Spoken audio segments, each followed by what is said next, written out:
Hi, Macbeth fans. Hope you're okay. Here we are in lesson 19, and obviously just a few more to go before school's opened again, and we can get back to doing this in the classroom. We've done really well to get this far, so let's see if we can get as much done this week as we can, because it will all pay off in the end. So let's just keep pushing forward, guys. You're doing really, really well. And if you have missed anything out, if you feel like you've not got as far as you wanted to get, then don't worry. We'll pick things up and dust things down and fill in any gaps that you might have when we're back in school as well. So let's see how far we get with this video. It's quite a long scene today, so if this one takes longer than the 50 minutes that we normally aim for, then absolutely fine. You can pause it and come back to it. I'll try and make sure there's some time built in this week. If this is a long video, to see if we've got more time, we can save some time later in the week for you to come back and finish this off. Okay. So let's move on. Right, there's four objectives as usual today, or kind of that seems to be what my normal plan is. So first is a recap of all the events so far. We're starting Act 3 today, so I'm just going to do a recap of the whole play, just so you know exactly what, and again to revise and remind you what's happened so far. Then we're going to read and study Act 3, Scene 1. That's going to take quite a chunk of the lesson time, because it's quite a long scene with quite a few kind of things happening. Then we're going to watch the performance of the scene. I've picked quite an old one, but I think it's a really good one. And then we've got a set of notes, just one slide of notes for you to copy down to make sure you've got something in your books to revise from in the future. So the events so far in the play. These are in the right order, but the numbers don't really relate to anything other than they're kind of, I think they are the scene numbers, but they might not be. So just ignore the numbers apart from the fact they're in this order, the events that happen. So the play starts off with the witches and they're planning to meet Macbeth after the battle's over. Then we meet King Duncan. He's really happy that Scotland have defeated the invaders, and he's particularly thankful of Macbeth and Banquo. And we find out that Macbeth is going to be promoted to Thane of Cawdor. 3. Macbeth and Banquo meet the three witches, and the witches tell them some prophecies which seem impossible. But then Macbeth is told he's Thane of Cawdor, which is one of the prophecies, and he starts to believe that the witches speak the truth. 4. King Duncan announces that Malcolm will be the next king. 5. Lady Macbeth reads a letter from her husband. She is excited by the news and plans to help Macbeth become king. She requests this help from dark spirits. Macbeth arrives and she tells them they're going to kill King Duncan when he stays at their castle, which will be that night. 6. Duncan arrives and he loves the castle. 7. During the royal banquet, Macbeth has doubts about the plan and tries to prevent it. Lady Macbeth talks him round, and by the end of that, he's determined that he's going to do the murder. Into Act 2. That night, Macbeth sees a vision of a bloodstained dagger. He is clearly feeling the psychological pressure of what he's going to do. Nevertheless, he does go and murder Duncan. 2. Lady Macbeth waits for her husband to return from the murder. He comes on stage, blood-stained and in shock. She's desperate to know that everything went according to plan. Macbeth, however, has carried the daggers back with him. They need to be at the scene of the crime. Lady Macbeth is critical of her husband and she takes the daggers back. She gets Macbeth to then have a wash and go to bed. Number 3. The porter is drunk and opens the gate for Macduff and Lennox. Macbeth joins them. Macbeth then goes to wake Duncan and comes back horrified. The castle is woken up. Macbeth kills the guards. Lady Macbeth faints. And when everyone has gone off to get dressed, Malcolm and Donalbain run away. And 4. Macbeth is crowned King of Scotland. Now that happens off stage in the script. Lots of different productions choose to show the coronation of Macbeth, and the video I'm going to show you today has that scene in it as well. But it's not actually in the script. It's kind of like an extra that directors and producers can put into the story between the end of Act 2 and the start of Act 3. So at the end of Act 2, we're told that Macbeth is going to be crowned king at Scone, that place in Scotland where all the kings are crowned. And at the start of Act 3, he's King of Scotland. So what will happen is in productions on stage and on screen, they will insert a scene showing Macbeth getting crowned. And that's the case with the clip I'm going to show you today. Okay, so into Act 1, Scene 1. And the scene, the whole act begins with Banquo. There he is, enter Banquo. And he has 10 lines here on the stage by himself, just let us know how he's thinking. Okay, he's an important character, and Act 3 is his most important act. There's quite a lot of Banquo action in this scene, so it's kind of quite appropriate that he starts it, because he's definitely going to be the main feature in it.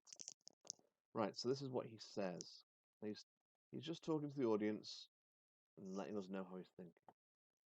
Thou hast it now, King Cawdor Glamis, all as the weird women promised, and I fear thou'st paced most foully for it. Yet it was said, it should not stand in thy posterity, but thou myself should be the root and father of many kings. If there come truth from them, as upon thee, Macbeth, their speeches shine, why, by the verities on thee made good, may they not be my oracles as well, and set me up in hope? But hush, no more. The Banquo is thinking about Macbeth's position, how he's suddenly, over the course of just a few days, gone from being just the Thane of Glamis to the Thane of Cawdor and to now King. And he's making the point that it's basically everything that the weird women promised has come true. But the yellow bits that I've highlighted indicates that he knows, or definitely suspects, that Macbeth has done some pretty horrible things to make this happen. He uses the word "played most foully for it," so that makes it sound like he thinks Macbeth has done some pretty terrible things, foul things, to become king. However, Banquo is kind of hopeful for the future. Because the witch's prophecies have come true for Macbeth, it makes Banquo hopeful that it's going to come true for him. And it says here, may they not be my oracles as well. Okay? So the idea that the things that the witches promised me, well, if they've come true for you, Macbeth, then surely they should come true for me and set me up in hope. It's just reminding us, those of us in the audience that may have forgotten, that Banquo has also got a prophecy, and that he's got royal kind of connections in his future as well. At this point, Macbeth arrives, and notice he arrives to a fanfare. Because he's king now, he gets a kind of fanfare whenever he arrives somewhere. So it just, the sound effect here in the stage direction is just really emphasizing Macbeth is in a new status. He's been updated to a much more powerful position. And he comes on stage with his lady Macbeth as queen. Notice that. So he's now king, and they're both physically and visibly different. They've both got crowns now that they have improved their status, and the surroundings followed by all the lords and ladies of the Scottish court, including Lennox and Ross, who we have met earlier. Macbeth starts talking, and he's talking to Banquo, his best friend. Here's our chief guest, Lady Macbeth says. If he had been forgotten, it had been a gap in our great feast, and all thing unbecoming. So both the Macbeths here are being really positive and really friendly towards Banquo. Macbeth calls him our most important, word chief, like the head guest. And Lady Macbeth kind of says it'd be awful. It wouldn't be a celebration at all if he wasn't here. A gap in our great feast. And that's a nice kind of ironic line the gap at the table is basically what she's saying. There'll be space at the table at our great feast if you weren't there, Banquo. And ironically, there isn't a space at the table later on in this act, even though Banquo isn't there. Right, let's move on. Macbeth is now talking about the festivities that are going to be happening later. He says, tonight we hold a solemn supper, sir, and I request your presence. Banquo. Let your highness command upon me, to the which my duties are with most indissoluble tie forever knit.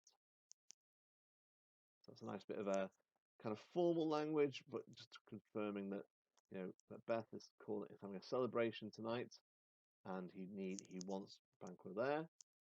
And Banquo says, "Look, do whatever you do, I'll do it. Okay, it's my most indissoluble tie forever knit. His duty." So Banquo talks here more of a subject than as a friend. He's saying it's his duty to Macbeth to now do as he's told. Macbeth kind of brings it more down to the friendly level now.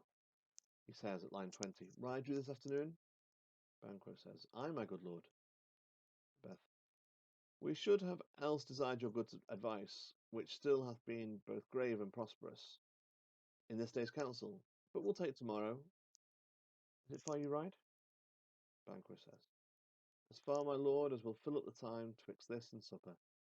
Go not my horse the better, I must become a borrower of the night, for a dark hour or twain." Macbeth says, "Fail not our feast." Banquo, "My lord, I will not."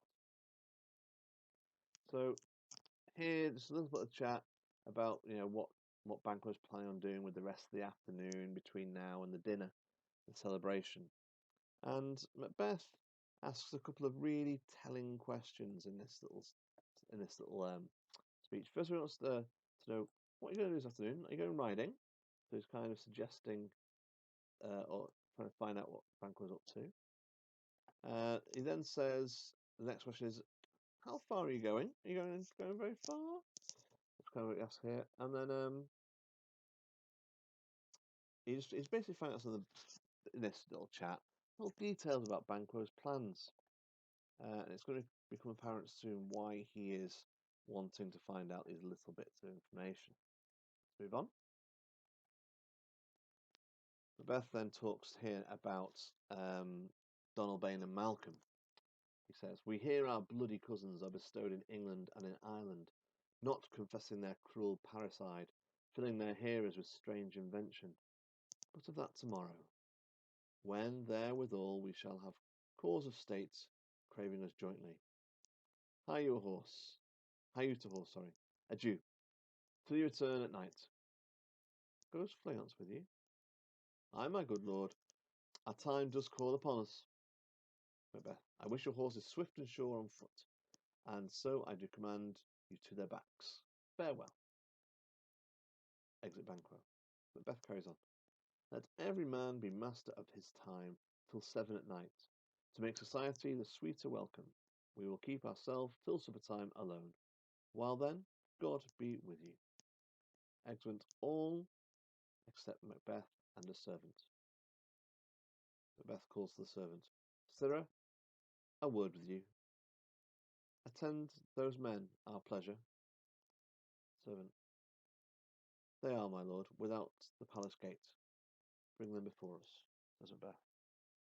So the turning point in the scene here, as Macbeth kind of clears the stage, he kind of talks everyone or tells everyone to go away and enjoy themselves. Before he does that, he'd ask one last question of Banquo, and that's the idea: is Fleance going with you? And we find out that Fleance is intending, or definitely is going to go on the ride with his dad. And Macbeth has got all the information he needs here from Banquo now. He knows what they're doing, kind of where they're going, how long they're going to be, and who's going to be with him. At which point, Macbeth kind of hurries everyone away, says, go and spend some time yourselves, go and have some alone time, and then when we're back together, it'll be even more happy. And that gives him a moment to talk to the servant and to ask the servant to bring those men. Now, at the moment, we don't know who those men are, but Macbeth has clearly arranged some kind of meeting, and he now wants that meeting to start. While he's waiting for the servant to bring those men back, he has some time on stage to ponder and think about what's going on in his head, and to share those thoughts with the audience. And this is what he says: "To be thus is nothing, but to be safely thus. Our fears in Banquo stick deep, and in his royalty of nature reigns that which would be feared. 'Tis much he dares, and to that dauntless temper of his mind he hath a wisdom that doth guide his valour to act in safety. There is none but he whose being I do fear, and under him my genius is rebuked, as it is said Mark Antony's was by Caesar. He chid the sisters when they first put the name of king upon me, and bade them speak to him. Then, prophet-like, they hailed him father to a line of kings, Upon my head they placed a fruitless crown, and put a barren sceptre in my grip, thence to be wrenched with an unlineal hand, no son of mine succeeding. If it be so, for Banquo's issue have I filed my mind. For them the gracious Duncan have I murdered, put rankers in the vessel of my peace, only for them and mine eternal jewel given to the common enemy of man. To make them kings, the seed of Banquo kings, rather than so came fate into the list and championed me to the utterance. Who's there? And that's when the servant appears with two men, those two men that were mentioned before, but now they're referred to as two murderers. Before we get on to them, let's just look at what Macbeth has just said in that moment of kind of reflection. He's talking about being king. That's what this little speech is about. And it's about him being king. He says, to be thus, as in to be king, is nothing unless we are safely thus. He's basically saying, what's the purpose of being king if I'm worried about people trying to kill me? And his worry is all about Banquo. Fears in Banquo stick deep. So the whole thing that Macbeth is now obsessed about is Banquo's prophecy. He was there. He heard what the witches said to Banquo, and that is now ruining his time as king. He can't enjoy what he's doing now because he's worried and scared about what the threat that Banquo offers. He says, "There is none but he whose being I do fear." Okay, so he's just confessing his feelings here. He's opening up. He refers to another historical power situation from ancient Roman times, when Mark Antony was by Caesar, and basically Caesar was in charge, but Mark Antony replaced him. So there's a sense of the way in which Caesar was betrayed and overpowered by Mark Antony and the other members of that conspiracy. Macbeth is feeling like Caesar. He's in power, but he fears that other people are out to get him. He remembers what the witches told Banquo. They hailed him father to a line of kings, and then he compares his own situation, and he calls it a fruitless crown and a barren scepter. Those two items are symbols of royalty. So the crown is what is worn on the monarch's head, and a scepter is a kind of staff of power that the monarch carries.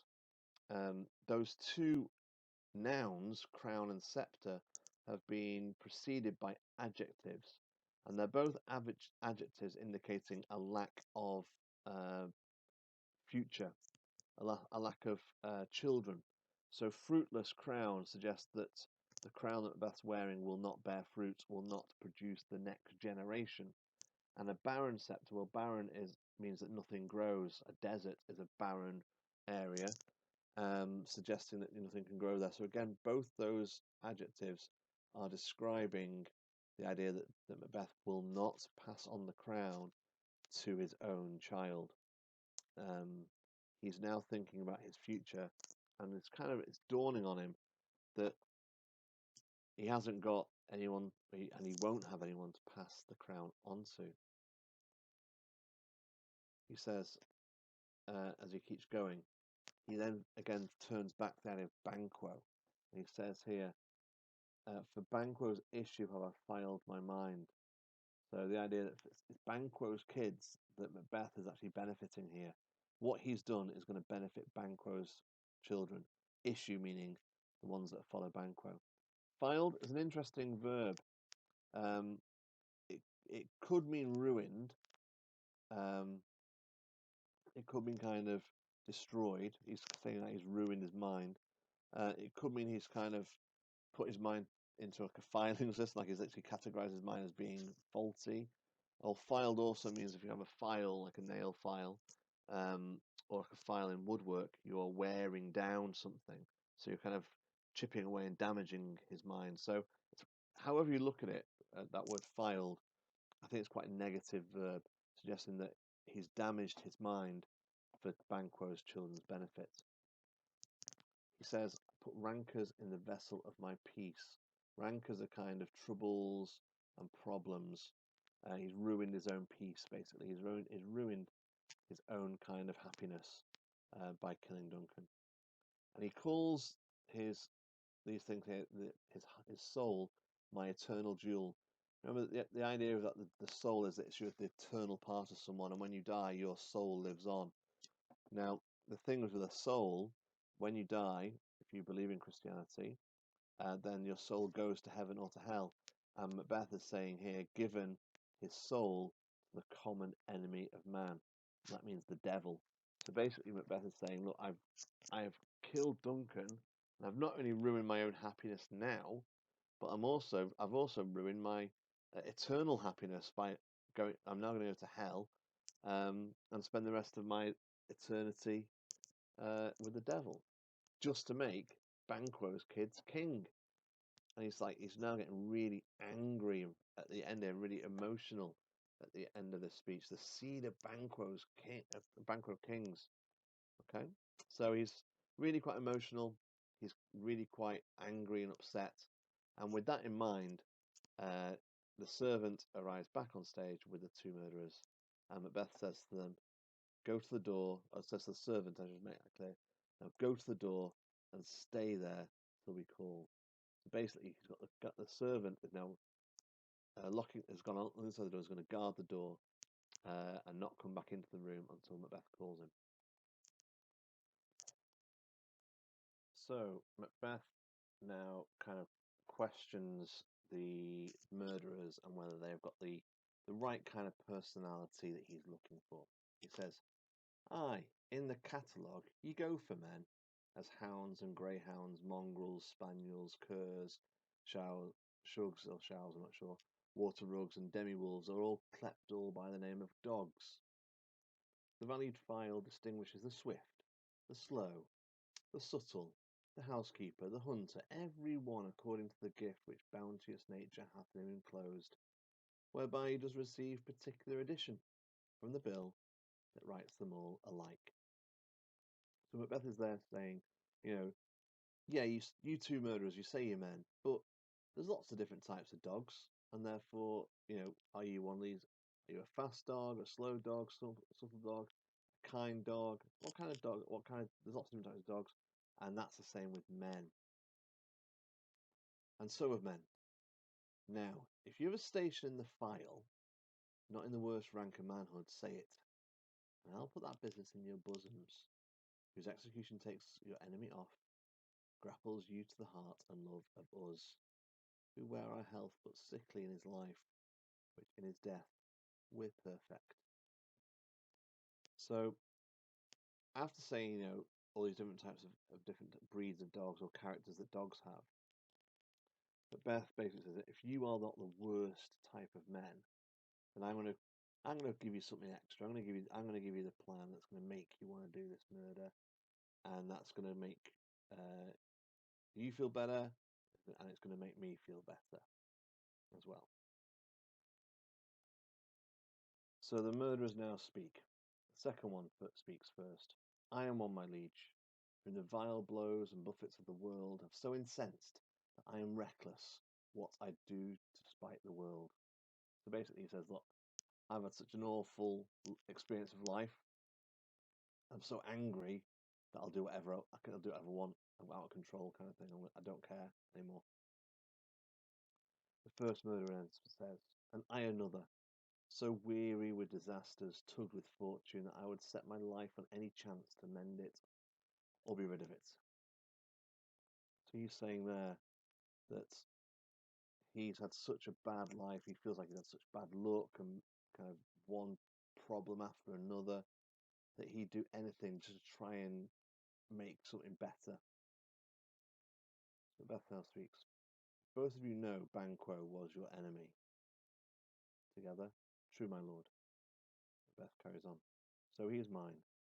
and in such bloody distance that every minute of his being thrust against my nearest of life. And though I could with bare-faced power sweep him from my sight and bid my will avouch it, yet I must not. For certain friends that are both his and mine, whose loves I may not drop, but wail his fall, who I myself struck down. And thence it is that I to your assistance do make love, masking the business from the common eye for sundry weighty reasons.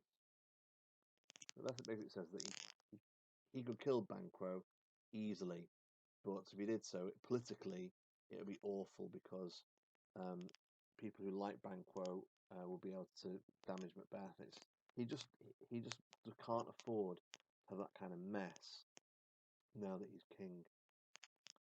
Second murderer speaks. We shall, my lord, perform what you command us. And there, they have committed the murder. First murderer says, though our lives, and he's interrupted. Macbeth is interrupted and speaks. Your spirits shine through you. Within this hour, at most, I will advise you where to plant yourselves. Acquaint you with the perfect spy of the time, the moment on it, but must be done tonight, and something from the palace. Always thought that I require clearness, and with him, to leave no rubs nor botches in the work, Fleance's son that keeps him company, whose absence is no less material to me than his father's, must embrace the fate of that dark hour. Resolve yourselves apart. I'll come to you anon. We are resolved, my lord. I'll call upon you straight. Abide within. Murderers leave the stage. Macbeth says, it is concluded. Banquo, thy soul's flight, that find heaven, must find it out tonight. And in that final part of the scene, Macbeth kind of just puts in some final details to the plan. The timing, it has to be done tonight. It's got to be quite far away from the palace. Oh, and by the way, guys, I want you to kill the little boy as well. He throws that last bit in about Fleance, Banquo's son. He saves it right to the end. Now, he knows that is an awful thing to ask these men to do. So he's not upfront with them. He's kind of held this bit back, got them in a position where they're committed to doing the murder, and then says, oh, by the way, you've got to kill the kid too. They don't seem too bothered. The murderers both are still resolved. They both agree to do it. But they've come so far, they've gotten so deep that they can't really back out now.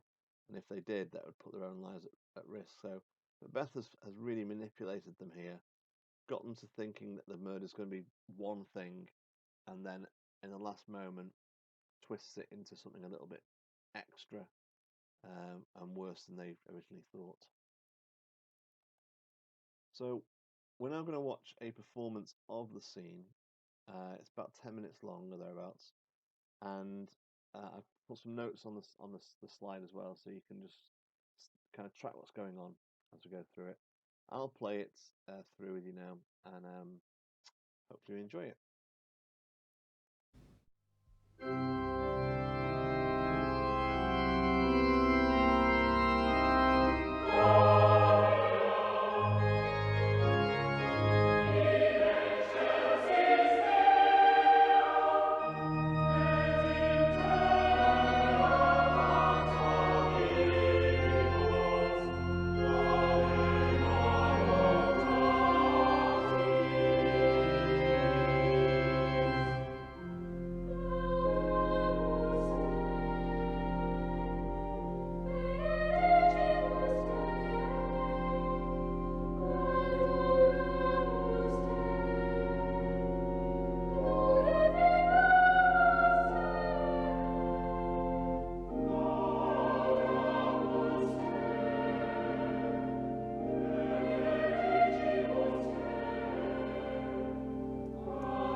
It now. King, Cawdor, Glamis, all as the weird women promised. And I fear thou playedst most foully for it. Yet it was said it should not stand in thy posterity, but that myself should be the root and father of many kings. If there come truth from them, as upon thee, Macbeth, their speeches shine, Why? By the verities on thee made good, may they not be my oracles as well, and set me up in hope? Hush no more. Here's our chief guest. If he had been forgotten, it had been as a gap in our great feast, and all thing unbecoming. Tonight we hold a solemn supper, sir, and I request your presence. Let your highness command upon me, to the which my duties are with a most indissoluble tie for ever knit. Ride you this afternoon? Aye, my good lord. I should have else desired your good advice at this day's council. But we'll take tomorrow. Is it far you ride? As far, my lord, as will fill up the time twixt now and supper. Go not my horse, the better I must become a borrower of the night for a dark hour or twain. Fail not our feast. My lord, I will not. We hear our bloody cousins are bestowed in England and in Ireland, not confessing their cruel parricide, filling their hearers with strange invention. But of that tomorrow, when therewithal we shall have cause of state, craving us jointly. Hie you to horse. Adieu till you return at night. Goes Fleance with you?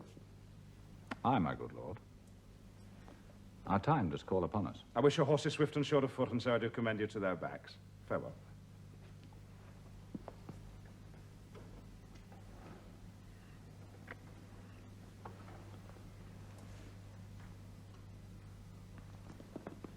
Let every man be master of his time till 7 at night, to make society the sweeter welcome. We'll keep ourselves till supper time alone.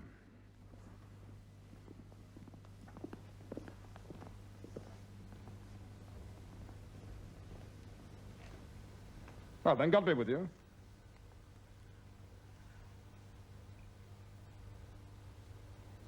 Scylla. A word with you.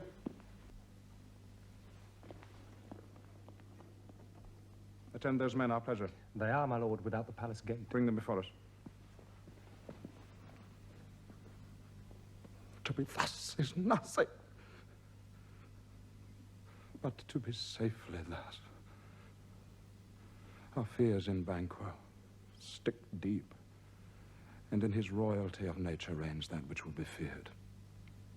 'Tis much he dares, and to that dauntless temper of his mind he hath a wisdom that doth guide his valour to act in safety. There is none but he whose being I do fear, and under him my genius is rebuked, as it is said Mark Antony's was by Caesar.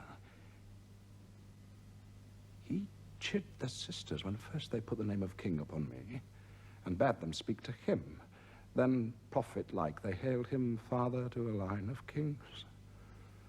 Upon my head they placed a fruitless crown, and put a barren scepter in my grip, thence to be wrenched by an unlineal hand, no son of mine succeeding. If it be so, for Banquo's issue have I filed my mind. For them, the gracious Duncan, have I murdered. Put rankers in the vessel of my peace only for them, and mine eternal jewel given to the common enemy of man to make them kings. The seed of Banquo, kings? Rather than so come fate into the list, and champion me to the utterance. Who's that?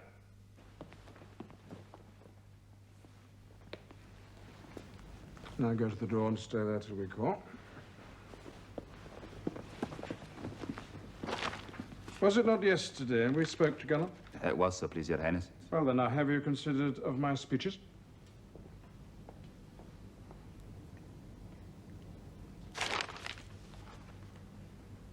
Know that it was he in the times past who held you so under fortune, who you thought had been our innocent self.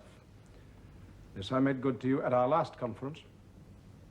Passed in probation with you how you were born in hand, how crossed the instruments, who wrought with them, and all things else which might to half a soul and to a notion crazed say, thus did Banquo. You made it known to us. I did, sir. And went further, which is now our point of second meeting.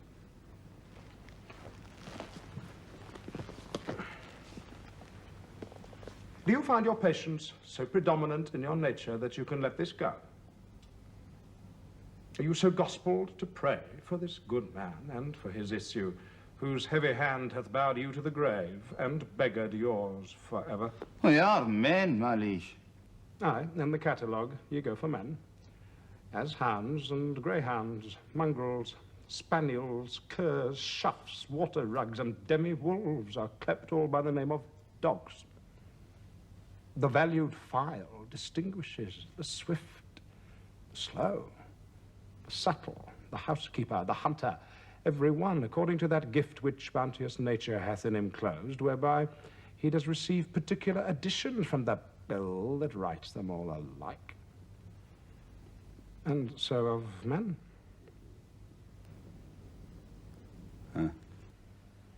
Now, if you have a station in the file, not in the worst rank of manhood, say it, and I will put that business in your bosoms, whose execution takes your enemy off. I am one, my liege, whom the vile blows and buffets of the world have so incensed that I'm reckless what I do to spite the world. No, another. Both of you know Banquo was your enemy. Well, true, my lord. So is he mine. And in such bloody distance that every minute of his being thrusts against my nearest of life.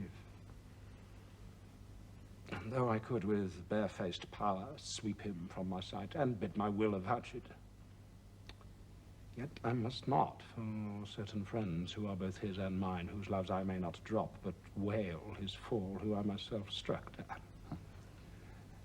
And thence it is that I to your assistance do make love, masking the business from the common eye for sundry weighty reasons. We will, my lord, perform what you command us. Though our lives Your stand at the spirits shine through you.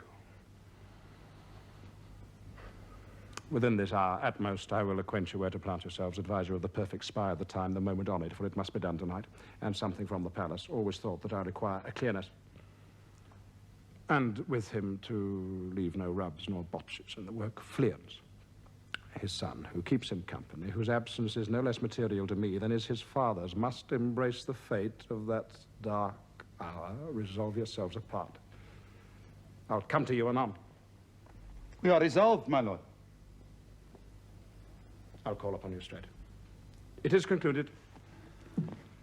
Abide within.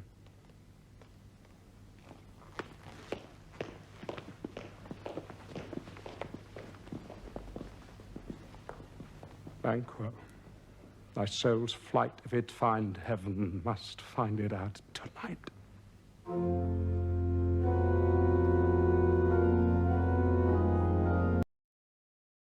So there we are, that's the end of the scene. Hope you enjoyed the clip. Ian McKellen there doing a really good performance. If I find more of him on the internet, we'll use some of that in the future. So here's the revision notes that you need to have written down in your books. 1. Macbeth is King of Scotland. 2. Banquo is suspicious of what Macbeth has done and hopeful about his own royal legacy. 3. Macbeth appears to be friendly, but he's planning to murder Banquo. 4. Lady Macbeth knows nothing about the Banquo murder plan. Their relationship is changing, and in the clip, I think it's really interesting how they perform that on stage to make it really clear. 5. Macbeth, as king, uses murderers to do his dirty work. He's abusing his power. And 6. He manipulates those murderers to do what he wants them to do. So that's the set of notes, guys, and we shall continue our reading of this wonderful play in our next session. Take care for now, and hopefully I'll see you soon.